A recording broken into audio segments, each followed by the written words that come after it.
आज रेल्वे स्टेशनवरती जाऊन मिस्टरांना दिलं अचानक सरप्राईज. कसं ते सांगतेच पुढे. आज मी गेली होती मार्केटमध्ये. तर मला राख्या घ्यायचं होतं. राखींची खरेदी करायची होती दुकानासाठी. आज आम्हाला सोडून द्यायला कुणीच नव्हतं. माझ्यासोबत होती माझी वहिनी. आम्ही निघालो ऑटोनं. मग अशा प्रकारे आम्ही पोहोचलो दुकानमध्ये राख्यांच्या आणि तिथे पोहोचल्यानंतर पाहतो तर खूप सुंदर सुंदर राख्या, एकाहून एक सुंदर राख्या. राख्यांच्या खूप साऱ्या व्हेरायटीज होत्या. लहान मुलांच्या पण होत्या, कार्टूनच्या राख्या. तसा तर आम्हाला उशीरच झालेला घरून निघायला.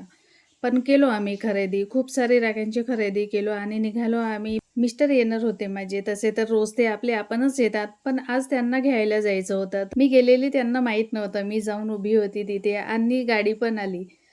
गाडी आल्या-आल्या गाडी स्लोमध्ये सुरूच होती. पण लोकांना इतकी घाई, चालू गाडीमधून उतरत होते.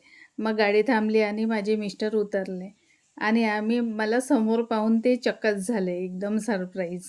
कारण मी कधीच नाही जात. पहिल्यांदाच गेलेली. म्हणून त्यांना थोडंसं नवलच वाटलं.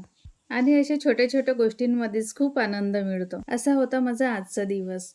मला खूप काही दाखवता आलं नाही, पण खूप धावपळीचा दिवस होता आणि चांगला पण होता.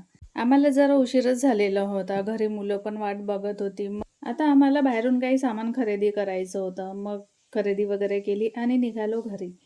मग घरी पोहोचलो आणि अशा प्रकारे होता माझा आजचा दिवस.